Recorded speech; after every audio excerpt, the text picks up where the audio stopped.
नमस्कार श्रोतों, स्वागत है आप सभी का हमारे अपने YouTube चैनल वेद अभ्यास पर। तो आज के वीडियो में हम देखने वाले हैं श्रीमद् भगवद गीता के अध्याय 15 पुरुषोत्तम योग।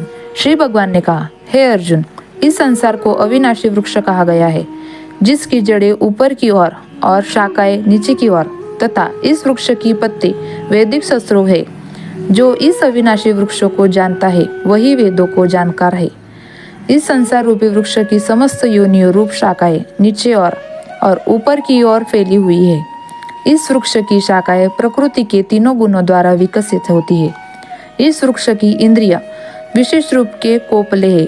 इस वृक्ष की जड़ें का विस्तार नीचे की ओर है भी हो जाता है, जो कि सकाम कर्म रूप से मनुष्य के लिए फल स्वरूपी बंधन उत्पन्न करती है।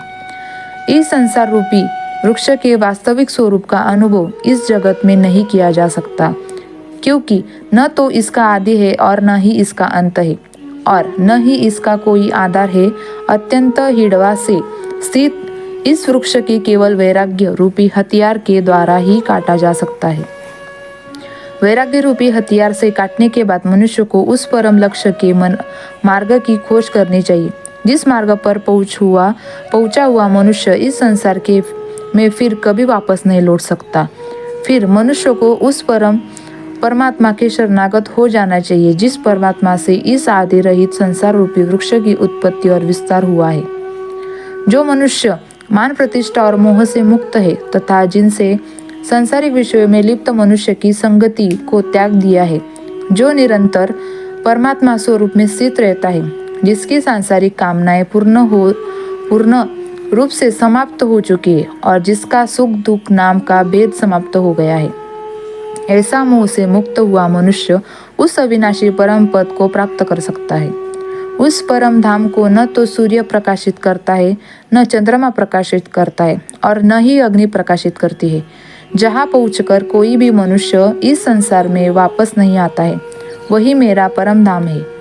हे अर्जुन, संसार में प्रत्येक शरीर में स्थित जीवात्मा मेरा ही सनातन अंश है, जो कि मन सहित 6 इंद्रियों के द्वारा प्रकृति में अधीन होकर कार्य करता है। शरीर का स्वामी जीवात्मा 6 इंद्रियों के कार्यों को संस्कार रूप में ग्रहण करके एक शरीर का त्याग करके दूसरे शरीर में उसी प्रकार चला जाता है, जिस प्रकार वायु गंधों को एक स्थान से ग्रहण करने दूसरे स्थान में ले जाती है। इस प्रकार दूसरे शरीर में स्थित होकर जीवात्मा कान, आँख, त्वचा, जीभ, नाक और मन की सहायता से विषयों का त्याग भोग करता है। जीवात्मा शरीर का किस प्रकार त्याग कर सकती है, किस प्रकार शरीर की स्थित हो सकती है और किस प्रकार प्रकृति के गुणों में अधीन होकर विषयों का भोग सकती है। मूर्ख मनुष्य कभी भी इस प्रक्रिया को नहीं देख पाते। केवल वही मनुष्य देख पाते हैं जिनकी आंखें ज्ञान के प्रकाश से प्रकाशित हो। योग के अभ्यास में प्रयत्नशील मनुष्य ही अपने हृदय में स्थित इस आत्मा को देख सकते हैं, किंतु जो मनुष्य योग के अभ्यास में नहीं लगे हैं, ऐसे अज्ञानी प्रयत्न करके रहने पर भी इस आत्मा को नहीं देख पाते।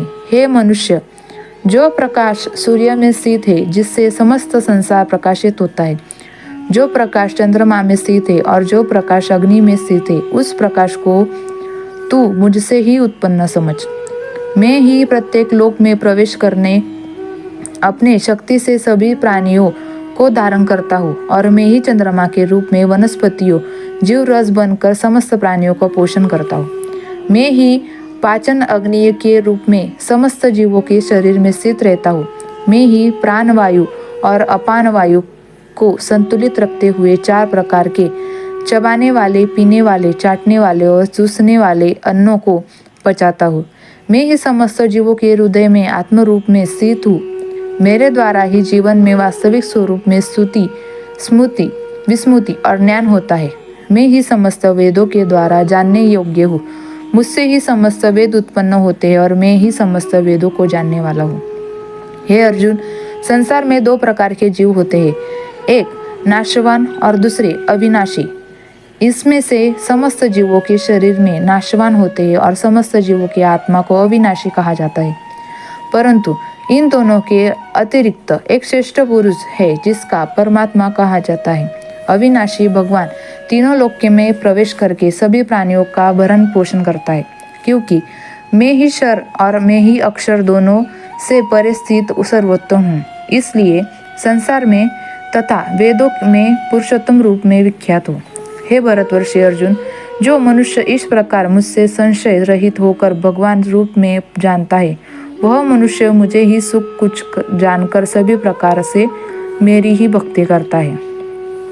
हे निष्पाप अर्जुन, इस प्रकार यह शास्त्रों का अति गोपनीय रहस्य मेरे द्वारा कहा गया है।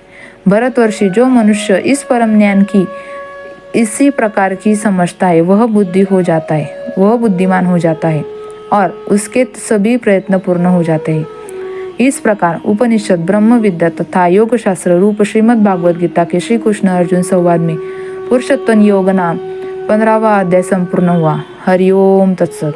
दोस्तों, ये थी हमारी आज की वीडियो। अगर आपको ये वीडियो अच्छी लगे तो प्लीज़ ये वीडियो को लाइक करें और चैनल को सब्सक्राइब करें, क्योंकि आपका एक लाइक और आपका एक सब्सक्राइब हमें लगे रहने की ताकत देता है। तो मिलते हैं अगले वीडियो में, और हाँ, कमेंट करना ना भूलें।